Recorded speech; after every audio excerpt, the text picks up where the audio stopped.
part of the Press Play Podcast Network. Look up in the sky. It's a bird. It's a plane. This is Jason J. Lewis, the voice of Superman on Justice League Action. This is Mark Wade, writer of Superman Birthright. You're listening to the Krypton Report.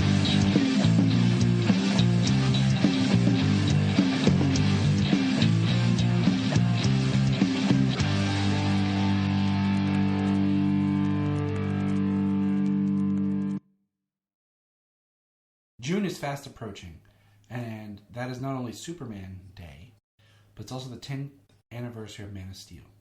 Check out our website on Facebook for the information to join, as we will be updating it, our live Man of Steel rewatch. We'll be streaming, and we'll be making an online party to rewatch Man of Steel. So please add that to your calendar. And remember, look up in the sky. Solomon and I just finished the Legion. Solomon, what do you think? Wow. What is wow? Yeah? Just wow? Yeah. I mean, it was too darn dope. And I loved it so much. What did you tell me about Brainiac's story? What was it like? Pinocchio. Ah, because Brainiac, what happened to Brainiac? He turned to a real boy. He did. It was really good. It was really surprising. Definitely went in a different path the last two episodes. Yeah. Welcome to the Krypton Report podcast. I hope you can hear me and everything's coming in great, because this has been a heck of a night. First of all, I'm your host Tyler, the Superman in Blue, the Man of Tomorrow. I'm using a new interface that I had to get because my other interface was crapping out, so I hope it sounds good. It's all dialed in. Sounds good to me over on my end. That's James, the Superman of Red, my best pal, with the beard of might and the Man of Steel. And then, right as we're about to start recording, my daughter decides to mess around and play with my cords and unplugs my computer and shuts down everything. And now half of my stuff's not coming back online. So I'm very frustrated and just not in a good mood. But I want to talk with James. So it usually brightens our day. It does. It does. So we're going to do what we can. But hey, everybody, how are you? Good, good, good. We got a few things to go over. Not a whole lot. Poor James didn't get to the comic book store this week, so we're going to have to just postpone Action 1054 a week from next time. Yeah, no. Life, it happens. I'll be able to get to the comic book store this week and read a couple of issues on Ultra, finish up World's Finest, and the new Lost #2 is on there now, isn't it? Yeah, I think so. Yeah. Is it? Yeah. Right. I think so. I'll add that to our list too. But yeah, so I mean that's what's going on with us. Let's see. Let's start here. Any news? I finally found some Flash figures at Walmart. They had the Barry 2 and the Batmobile. I was going to say, do they call them anything different? Like on the packaging to differentiate? I'm just curious if they have some sort of... You know what? I didn't even pay attention when I got my McFarlane stuff. Kids were so pumped. Usually I flip them over and take a look and see what they say on the back if they have some sort of different name for the character or something. The kids were so pumped. I didn't even pay attention. They just wanted to open stuff and get to it. So hold on a second. Let me look.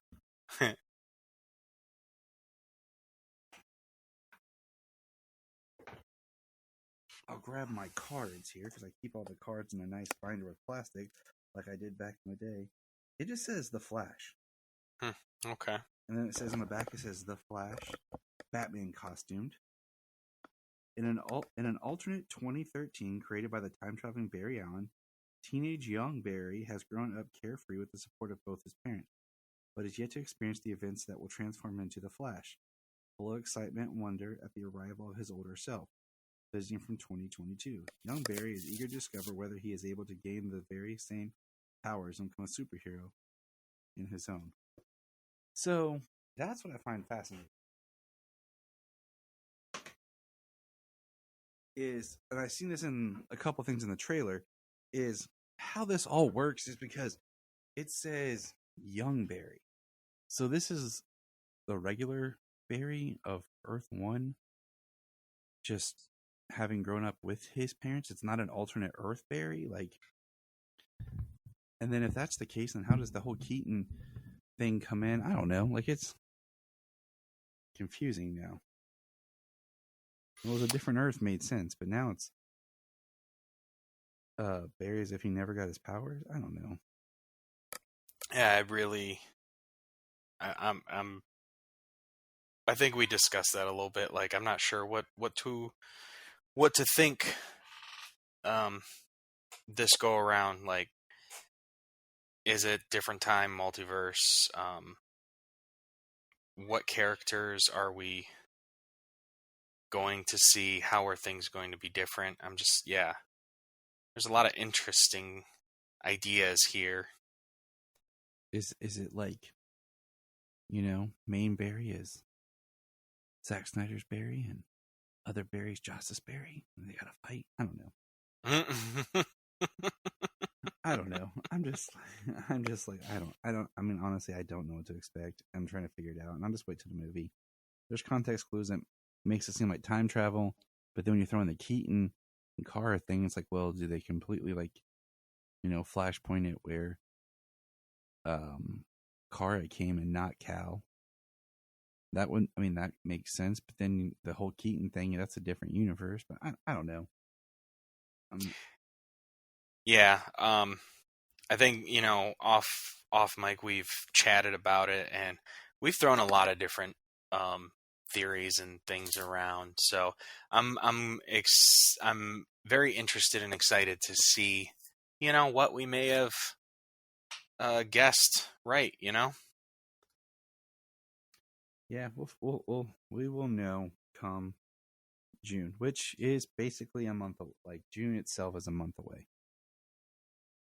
We are recording April 30th late at night, so by the time this drops, it'll be May 1st. Getting closer and closer all the time. All right, so let's see. The only thing I have really for news, I'm trying to calm down and come back to being happy, is we got the first image of Justice League War World, and it is the Trinity. And we were right. It is part of the continuity, the Tomorrowverse, with Jensen Ackles back as Batman, Darren Criss as Superman, and then this is the fun one, Stana Katic. I can never pronounce her name right. It's Wonder Woman, which is great because that's the Wonder Woman that we had met.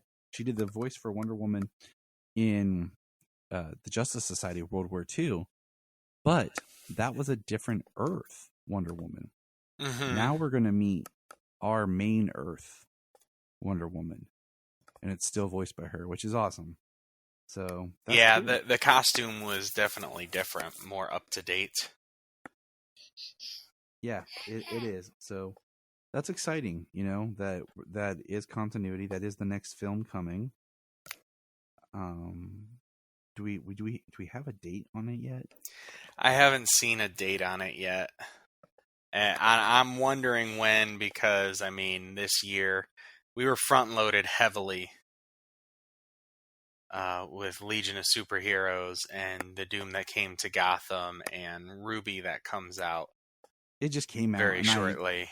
It already came out. It came out this past week. Oh, did it? Oh, okay. Yeah, I have no interest in it.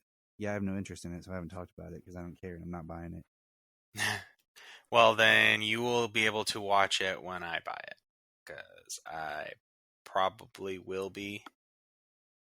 Or I'll maybe when I like anime, and so do my kids. So, well, that's why James can review it. That's fine with me. I can take little bits of stride, but not on this one. I was like, I'll pass. But yeah, it just came out. So, all right, and that's all we have for news. And then for shows, we got a slam banger for us, because not only do we have Superman and Lois, but we are finishing the Legion. And I threw a poll up on what our next serious to be. I had in my notes for something, but then I was like, you know what? We're gonna throw up a poll, and I threw up a poll, and I'm curious when the poll finishes what we will officially be doing. But it's between Superboy season 3 and the Ruby Spears cartoons. And if we do the Ruby Spears, it'll be easy and quick. So that could be cool. Because I was kind of hoping for that. I was kind of hoping for another, or to extend that gap between seasons of Superboy. so what I'm hearing is James like triple ups his vote for the Ruby Spears. So yeah, we might do that. That'll be fun. Our friend Case Aiken that you haven't got a chance to chat with, you'll like him. He said if we do Ruby Spears, he definitely wants to join us. So cool. It might be leaning that way, and we'll get back on that because it is fun to have these kind of backup shows to kind of follow. And as our friend Anthony from Digging for Kryptonite says, closing certain parts of our Superman fandom. So we've closed the Legion gap, and we're going to talk about it. So here we go. Season 2, Episode 12, Dark Victory, Part 1. The Legion faces Imperiex in a final battle while a traitor lurks in their midst. That is it got a 7.4 on IMDb. That is a light. What? So I did get to watch these episodes with Solomon, which was fun. So James, what did you think here? Well, for part 1, I thought it was interesting. I didn't really see Brainy being the big bad. Right. So basically Brainiac 5 gets taken over by Brainiac 1.0. And he basically betrays the Legion and kills Imperiex and kills Superman, original OG Superman. And I'm sitting there like, oh my God, like, how is this happening? What? I'm like freaking out. I'm like, what is going on? There's no way. Imperiex has been this big threat the whole season. I don't know. I guess maybe we should have known, seeing as he kind of popped in and out the way he did. But also, that's kind of like the thing. Like, they could never stop him. He always gets away.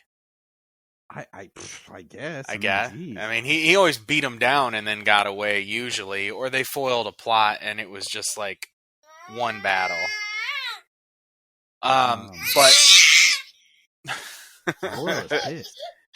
She did not like what happened. She did not like that Sunboy got beat up and taken. I was gonna say Sunboy had a lot of showings in these episodes, didn't he? Yes, he did. I just, the fact that Brainiac 5 takes over, blasts OG Superman with kryptonite and kills him, I'm like, that's time paradoxing. Yeah, and Rock, Cosmic Boy, rocking his 70s porn star hairdo. See those sideburns, man? Yes. And you just see how, like, Brainiac just, like, took over and threw. Kel was mad because he was like, Imperiex was mine! Not right. Brainiac's betraying and killing us all. No. He's just like, Imperiex is mine! Yeah. I was gonna say, are we just kind of talking about these as a whole? Yeah. I want to come back to that. And I did too. So season Dark Victory Part 2. Jimmy was pumped watching Part 2. I know. I was like, Solomon, as soon as Part 1 ended, Solomon's on his edge, like, we have to do it, Dad. I was like, we're going to. Like, this is the end, And Part 2's description is, after eliminating Imperiex, Brainiac 5 takes over his army and plans to take over the universe. With Superman thought to be dead, the other Legionnaires must stop him before it's too late. And Brainiac goes back to Kalu, and they're going to plug him into the hive mind. And I looked at Solomon like, dude, he is not going into the hive mind. He is going to take over the hive mind. And you know what happened? Oh, yeah, I knew. He was like, nope. He wanted to be there. I'm like, he is going to take over the hive mind. I was like, it was just too easy for the rest of them to capture him like that. So, I was just like, this... It was intense. I mean, because you really have the stakes higher, and of course they give like a silent funeral to Superman and jettison him into the sun. Because of course that's what you do with Superman, because Solomon's watching it like, what's going on?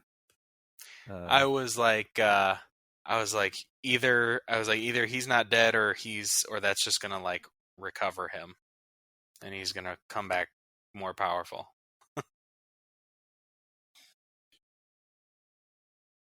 But I'm glad that Brainiac 1 was the true villain, taking over and utilizing Brainiac 5. So Brainiac 1 was the villain, and Brainiac 5 was the ultimate hero.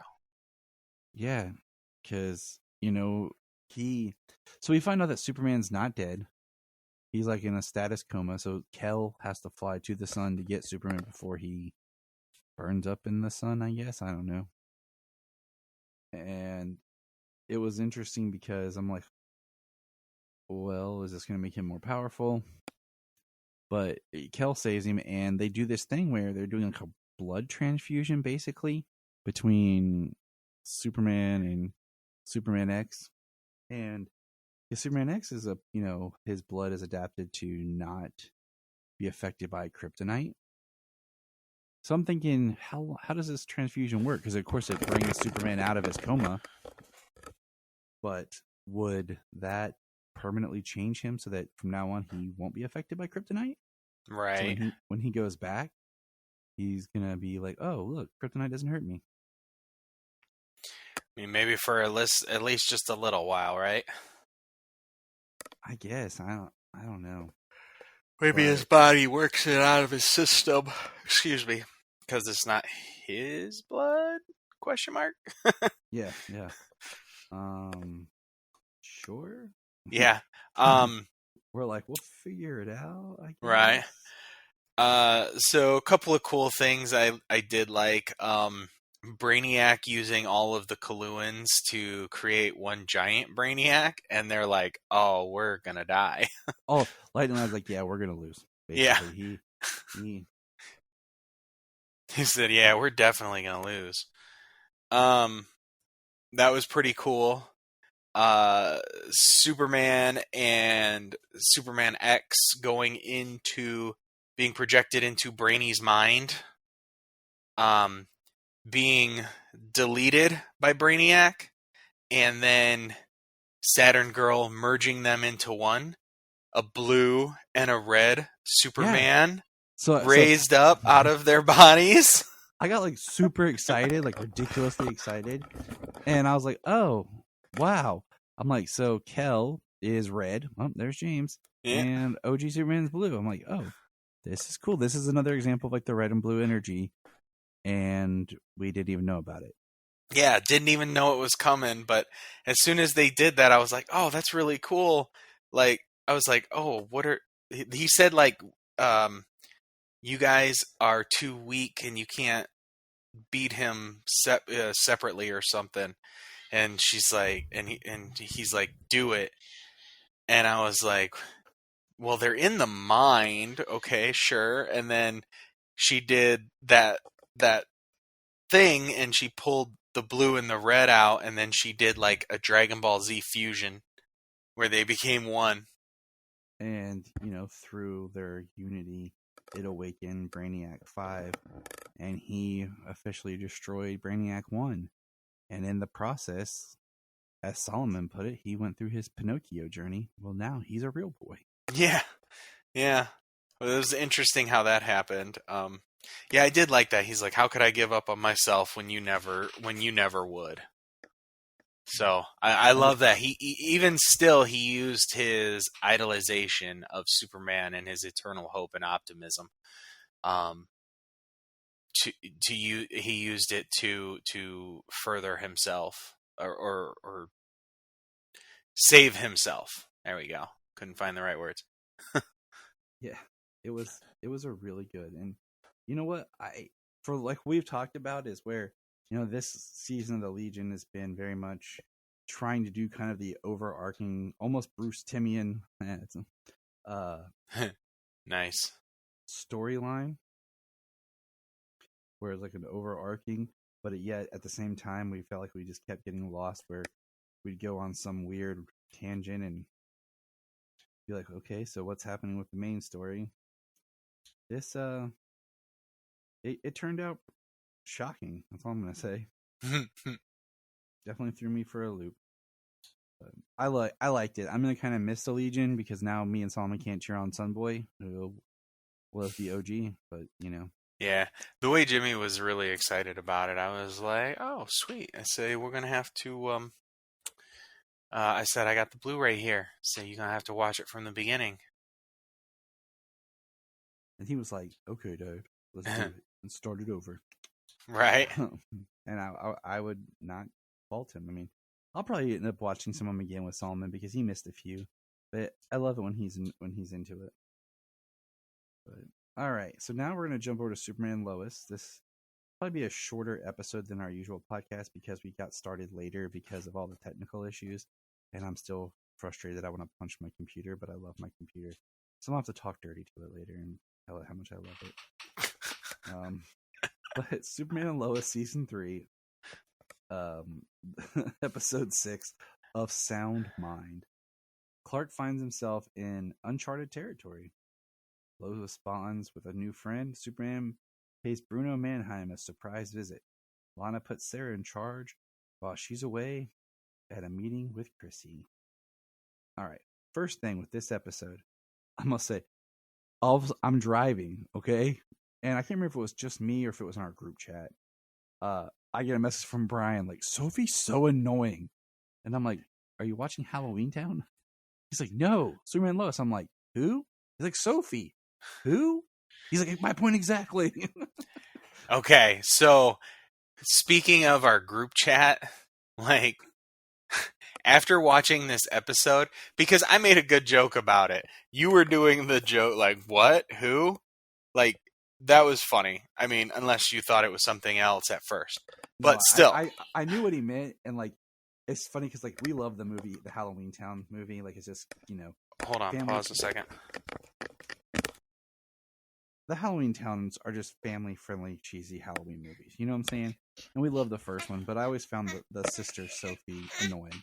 So when the first thing that came to mind when he said Sophie was that, and I was just messing with him. But it's just one of those like when the writer's like, "We're gonna put in this character," and they create one, but then they're like, "We don't know what to do with her," and she disappears, and then they decide we'll have her come back as a plot point, and this, you're just like,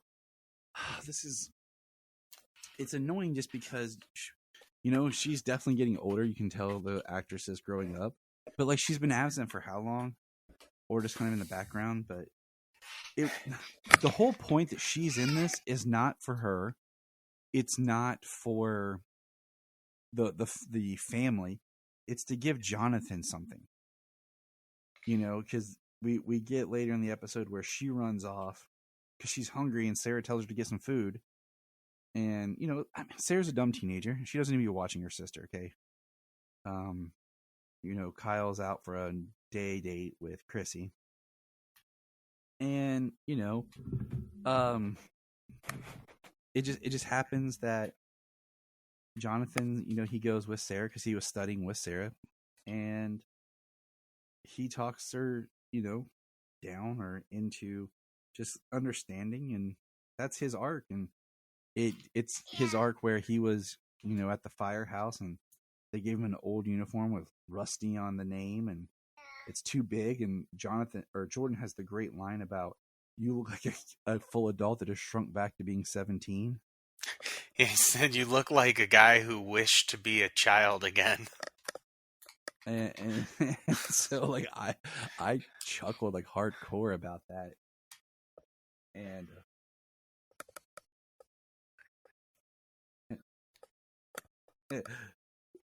So one, I'm enjoying. I like the guy who is playing Jonathan.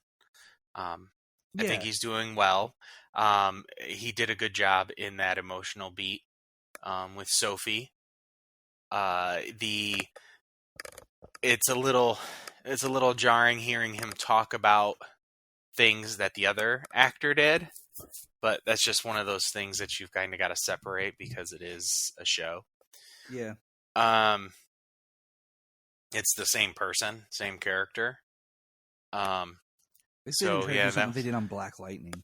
Did you watch the final season of Black Lightning at all? no, but I believe you told me about it, that when she came back from like an energy matter state, that Yeah. they used that as an excuse to be like, oh, you look different, and you know, Yep. it's kinda like, reboot and the character. yeah, and the only thing that bothers me about that is it's purely for the audience. You know what I mean? Yeah. Like, if you recast somebody and they're playing the exact same character, it's the audience's job to associate that as the same character. Like, it doesn't matter that they look different, it is the same character. So to have to come up with an excuse for the audience, you know what I'm saying? It's not for the people in the show, especially in this respect. Yeah. So in this respect, it was done well. You know, it was. I like the new guy, and I really liked Jordan. yeah, and in some ways, I wish it was still him, but in some ways, I kind of wish Michael Bishop here had started from the beginning to kind of go through the roller coaster ride of the character. But with him working at the fire station, and because of the events with helping Sophie, Kyle backs off on him a little bit of being as yeah. hard as he is. I don't pay you nothing just to stand around. He's like, your generation, man. They just want to hurry and get to the top. Like, no. No, it was really good. I did like, though, Lil Kent. And he's, what are you, Kansas or Smallville's worst rapper? Jordan had the good lines on him this episode, man. Yeah, he did. No, the thing I was saying, though, even though she was a plot point to kind of drive a little bit of Jonathan's storyline forward, they actually utilized her very well in this episode.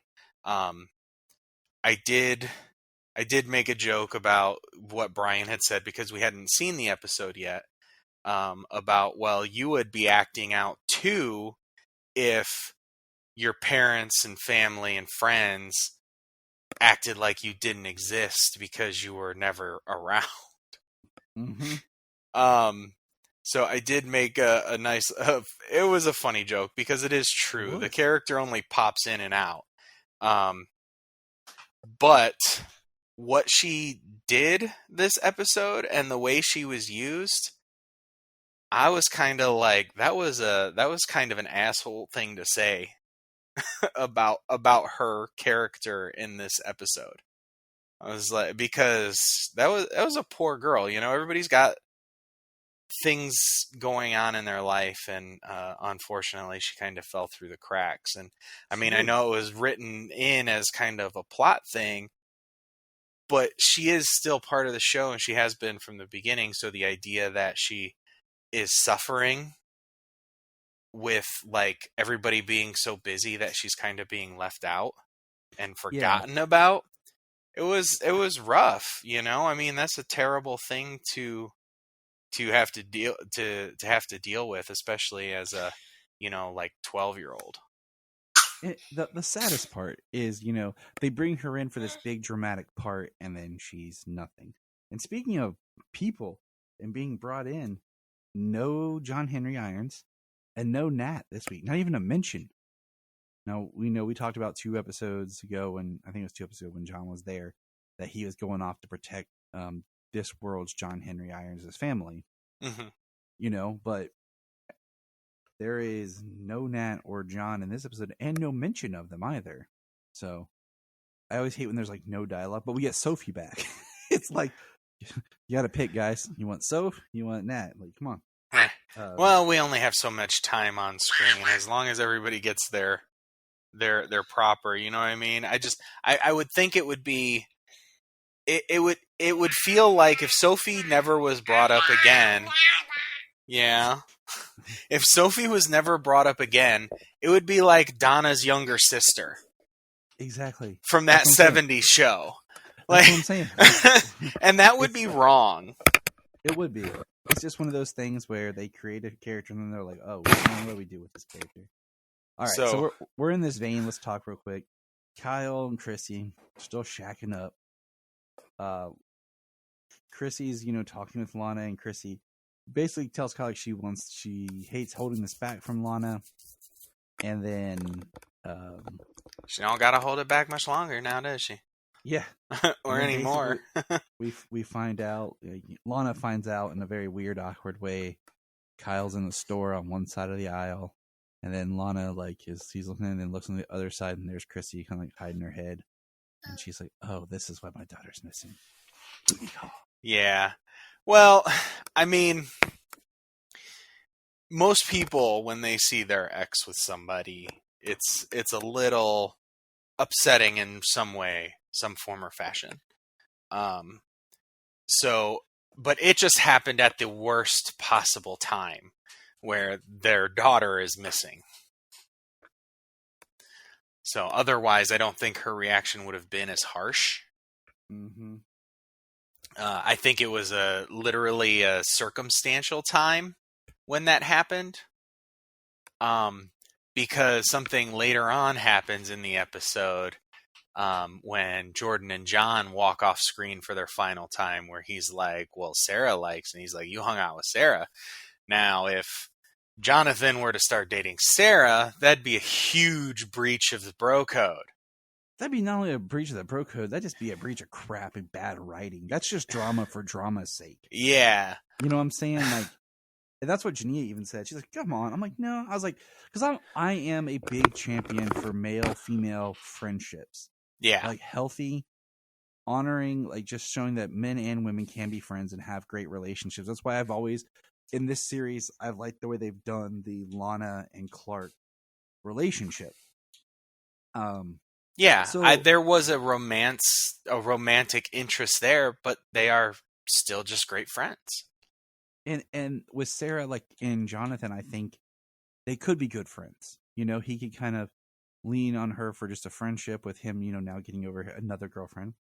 Poor guy. And then, she's getting over Jordan and wherever that is. But yeah, if something would happen between them two, I would be very upset with the writing and feeling like you're just creating drama where there doesn't need to be anything. And yeah. That's just problems. Right. I definitely feel that way too. That should be a no-go, I mean, but when you're talking about a divorced man and a relationship with somebody, it was all circumstantial the time when she found out, so why she's so upset. Yeah. And I told Jania, I was like, Lana doesn't have to worry. She'll be getting somebody here soon when he gets back in town. He rolls up back in the John wagon. And then the last, I think, beat for that side is Kyle basically comes to Chrissy and she thinks he's breaking up or whatever, and he basically says no, he wants to, solidify their relationship as a couple and be an actual couple and, not hide everything. So that was cool. As much as I hate how they kind of did Kyle with the whole him cheating on Lana and that whole thing, I do still think they found a way to make him a good person, a good character. Yeah, I think they dropped us in at the worst time in their lives. Yeah. You know what I mean? So he seems like the bad guy, but it's really not just him, and he really is a good guy and a good father. I do like the pairing. I like that I do like the pairing of him with Chrissy, and the potential future pairing of John Henry and Lana. So it'll come together. Let's see here. So that's that group of characters. Jordan has his own little arc where he's training with Clark, and he thinks he's ready. And Clark takes him to the cave and turns up the atomic skull and Bizarro, and then uses battle drones to shoot him with lasers. And my favorite line in setup in this episode is Jordan comes back and he's yelling, and it's a very strong emotional moment between Lois and Clark, but then it's ended with shoot. What, you shot our son with lasers? And like it was just it was a really good way of like kind of ending on a joke, but without being too like where you just threw away all the drama you just had in the last moment. Right. Well, kind of also the thing like during their training session when Jordan finally got upset and everything, he says, every time I pass one of your tests, or what did he say specifically? Anytime I pass one of your lessons, there's another one to learn.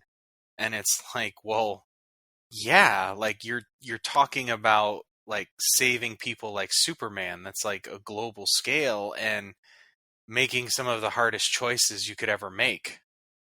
Yeah. And, Jordan says, he says, like, lessons never stop with that. I have Superman to teach me. I have my dad, Superman, to teach me. Yeah, like there's no greater teacher you could ask for. Because Clark says, like, I didn't have anyone. Like, I had to figure this out on my own. He talks about threat assessment, risk assessment. He's like, well, I have you to teach me, but I still have to, be able to do things and learn. So that was really good. Yeah, which was good, too, because Jordan went to save the day, a mudslide or a flood in, I think it was Utah. Yeah. And he went and saved the day. He comes back and he's covered in mud, which makes for a great family moment of him like, you need to take a shower and stop getting mud on the floor. It was really good, but yes, but I love that. Like, dude, because that is so Solomon, dude. Just like oblivious, like, dude, take your shoes off, like, right. But Clark is very mad at him for doing what he did, for going out and saving. But Lois says she said it was okay, yeah, and he pulls back. Like, I like that she is trusting him and giving him that support, especially with what happens when Onomatopoeia, because we're still calling her that, lures Superman with Lois's voice sounding like she's in trouble. And between them and some kryptonite laser guns, they are really putting it to Superman, like potentially about to kill him. When she tells him to go save his dad. Yeah. Go save your father. I love it because he's like, you got to call Grandpa, and then he says, Dad's not. They'll never get there in time, and she says, Dad says I'm not ready, and she's like, you're ready. Go save your father. And Jamie was like, that's a really hard, and like, she was like, maybe that's even a bad thing to put on your child. But I was like, well, he's the only one. Like, that's a Superman level thing you have to do. Like, he's the only one who has the strength and the speed to be able to get there in time to save him. Exactly. And it was a great scene. And what was interesting was before that scene, just a little bit before that scene, Jania, she looks at me, she goes, have we ever seen what kryptonite does to Jordan? And I was like, I don't think so. Yeah, not specifically that I can recall. Exactly. And then in that scene, he gets shot by the kryptonite cannon, knocks him out, but he pops back up. And when they get back home, he says kryptonite affects him differently. He gets that from you. Well, yeah, because that is one thing that's been really good about this show is they haven't used kryptonite as a crutch to weaken Superman to have him be overwhelmed. I mean, no and yes. I mean, they've used kryptonite weapons. They've, what I'm saying? Like, yeah. Because the DoD had a bunch stolen, and then we have these that were used in this episode. It's been around, and it's been a threat, but it's not been the only threat, and it has been something that he has been able to overcome. But in this case, like, he was almost going to be dead, and Jordan took out all of those people, and so he was only contending with Onomatopoeia and the sonic waves when it came down to it in the end after Jordan got shot. And I love, like, Jordan's getting hurt and Dad just snaps, And you know what I thought? I thought that maybe there was some sort of lead protection from the DOD suit for Jordan in it, but just from the look of it after it took some of the damage. But I was like, I don't know, maybe. And then he popped up and then he said, what he said, he reacts differently or whatever. So it was really good with that. And so that, all right, so we're kind of whittling it back. Because, the main story of this is Lois in her next cancer treatment. And I can't remember her friend's name. That they're talking and, Pia? Is that what it is? Pia? I think so. You're right. Yeah, you're right. My bad. I suck. But, Pia's asking about her story on Bruno Mannheim and what's going on with it. And she's like, well, let me show you. And she takes her out basically into Hobbs Bay. And she's talking about the good that Mannheim's done. And what's happened. And we were at this restaurant. She's like, I've never heard of this place. Well, it's like, it just kind of is new because it used to be this or it used to be that. And Lois is getting a different perspective on the Hobbs Bay Hospital and the type of people that work there. And, they're talking about how Lois is about to lose her taste because she's in her third or about to start her fourth treatment. Yeah, and she said that's when her taste buds went to hell. So, they're going out to, eat and everything. And her and Lois are bonding, and that's good. And the big thing is, like, this episode starts with Clark in basically therapy. And he's listening to people talk about their testimonies about what they've been through. And we find out the lady who hosts it, her husband went through it, and it got to the point where he was staying alive and suffering just because of her. And she eventually had to say she had to tell him it was okay to let go. And then the next thing, Clark's there, and he was like, done already? He's like, yeah, wasn't for me. And so Clark actually had a really good arc in this episode with just learning to let go and that he doesn't have control. And that him and Lois are going to butt heads because he's going to, Lois is angry because she's trying to prepare for death just in case. And Clark's like, nope, you're going to beat this. Nope. And he has to come around to, he can be hopeful and optimistic with the determination that she is going to beat it, but they still have to prepare. And he needs to be with her, what she's feeling, and not just basically try to force his feelings on her. So it was good stuff. And it was a good bookend for the episode, starting there and ending there. Yes, it starts in him in therapy and it ends with him going back to therapy. Yeah, starts the episode with him as Clark, ends the episode with him as Clark. I took a big drink of water. But I'll leave this up to my buddy James here. James, my man. Yeah. What is the big reveal in this episode? So the big reveal, I called it. I'm pretty sure I called it at the dinner scene. That I bet she is Automatopoeia. And it is the cancer patient that Clark and Lois have been talking to. Pia, who Lois went out to dinner with. She is Automatopoeia.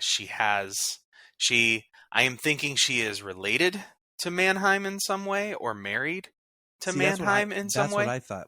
Because my thing is, I told Jania, I was like, she's never really said her husband's name or anything. So the whole time I started putting together, like, what her husband's Bruno Mannheim. Oh, okay, then, yeah. Yeah, married. And then the end happens, and I'm like, oh, she's Onomatopoeia and Bruno's wife. At least that's how I think. That's how I'm interpreting it. So, just for some reason, I felt this episode that I was like, this isn't who we have thrown an idea out there. We haven't said it was her, but maybe. I was like, it's not. I was like, it's not. And then this episode, it just kind of was like, that's her. And it was. You know, and it's interesting because does she have her powers because Mannheim gave them to her somehow? Because we get the scene with earlier, we got the scene with what's a deadlock or deadline or something? The guy that Clark fought last time. Yeah, I think it was Deadline. And he goes to the DOD and Sam basically tells him to take him because he's screaming, "Take me to Bruno Mannheim." And Clark sees the cancer, the lymphoma spreading through his body. And he pops into Bruno's office and he's screaming at Bruno. And Bruno's like, "I don't know, take him to a hospital." And then Clark eventually flies out to a hospital with him and he dies. So what we look at in this episode is we have this kind of parallel between Bruno Mannheim being someone who's doing everything he can to save people and, you know, stop death and cure people. And Clark, who's trying to let go and knows that he can't, you know, stop death and save everybody. And where they're both two men trying to deal with the situation of their wives, while Bruno's going about it in a misguided, positive way. Clark's doing what he can to support his wife. So it was a good episode. I mean, this whole season, I don't think there's not been one bad episode or one misstep so far. Oh no, not at all. I haven't seen anything. I've fully enjoyed every single episode. And I'm really gonna be, if this show stays this way for another season and it ends after season 4, I'm just gonna be like, fantastic show from beginning to end. I'm telling you, my theory is it'll go 5 seasons. My theory is it'll end right before Superman Legacy comes out. That's my working theory. It'll be just something to keep the character. Because I had an interesting conversation recently with Phil and Lilith, celebrating Superman's 85th anniversary, and just talking about whatever. And the one thing we said that we brought up is like, there's been such a lack in Superman merchandise and the character being present in anything. And the fact is we have this great, amazing representation of this character in the show, but there is no merch for this at all. There's no shirts.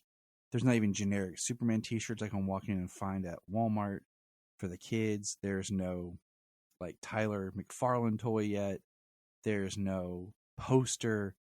You know, think about some of the other Arrowverse shows when they came out, how you could find some merch and stuff for them. Like, you know, I had a Flash t-shirt from Grant Gustin's from Hot Topic, you know, and everything.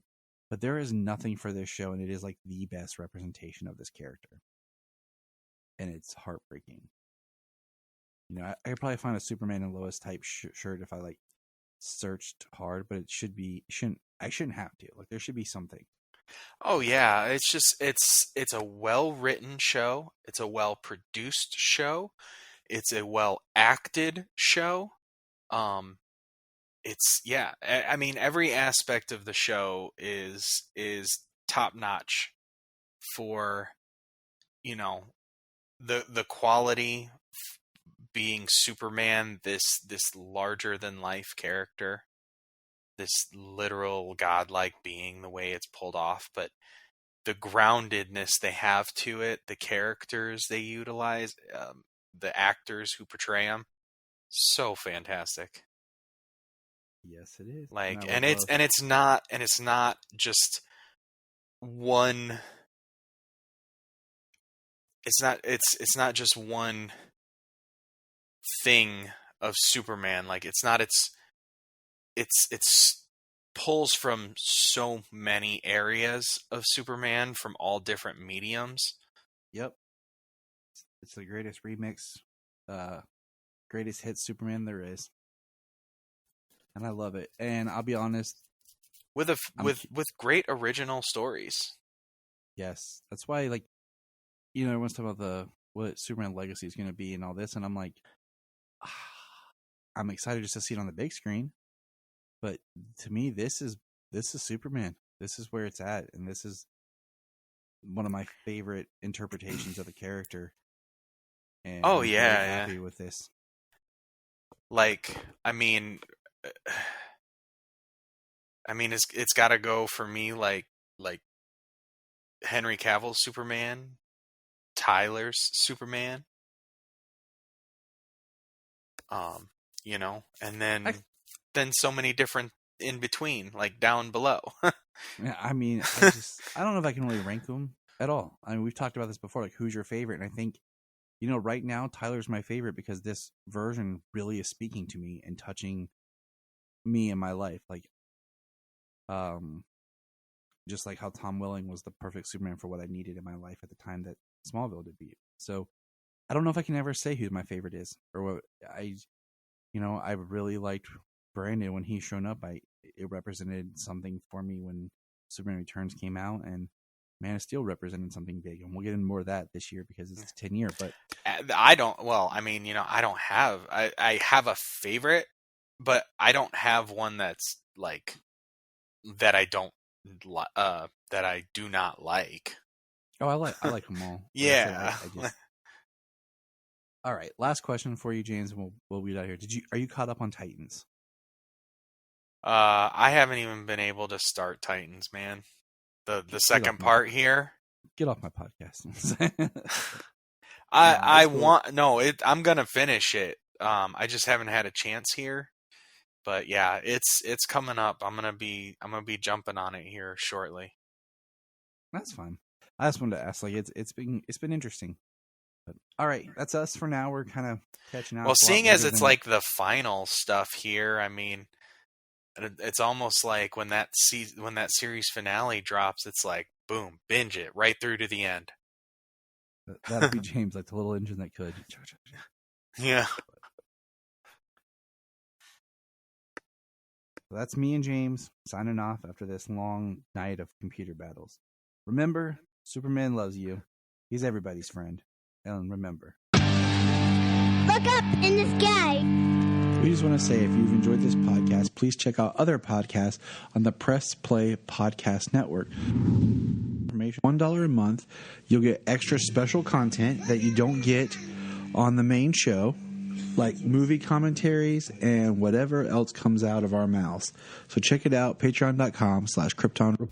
Before we start this episode of Krypton Report, I want to take a moment and just give a shout out here to our Patreon. I know what you're thinking. Gosh, everyone's asking for money, and I get it. But our Patreon is only $1. $1 a month that helps us keep the podcast going. And what we do is we try to find interesting shows and topics and whatever we want to talk about. We've done, as of this little thing, our last recordings were on the Scream series. Brian and Tyler, that's me, do our own show where we record in the car, and it's kind of funny.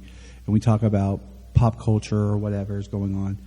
We also have the Supernatural podcast we've been reworking. It's taken some time just because of life. But we do movie commentaries as well. It's something that James and I have done, what we used to do on the main show that we've started doing here. So for $1 a month on our Patreon, you can get those shows. There's at least 4 a month. Also, there's my movie pitch show that I do. But also, what we want is if you're a Patreon, you can come on. You can come on the main show if you want. Or if there's something you want to come on and talk about, we can do it as a Patreon special. So all I want is for $1 a month, think about chipping in, joining our Patreon, and you have a voice to be a part of things. Follow the link in the link tree or in the show notes below, patreon.com/Krypton Report. We're going to press pause and hear a few words from our other podcasts on Press Play Podcast Network. Hello, Brooks here with the Books with Brooks monthly book club podcast. Here's how Books with Brooks works. We read one book a month and then we talk about it. Classics like Stephen King's The Shining, debut novels like We Are the Brennans by Tracy Lang, and tons of other compelling, life-changing stories, one book and 1 month at a time. So come read along with us and then listen in.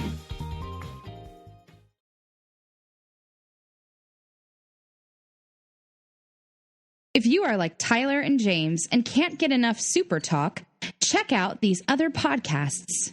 Digging for Kryptonite, Supergirl Radio, The Last Sons of Krypton, the Superboy Legacy Podcast, All-Star Superfans, Superman the Animated Podcast, The Aspiring Kryptonians, Always Hold On to Smallville, The Geek of Steel, and Truth justice, and hope. Remember to check out Krypton Report on all social media platforms.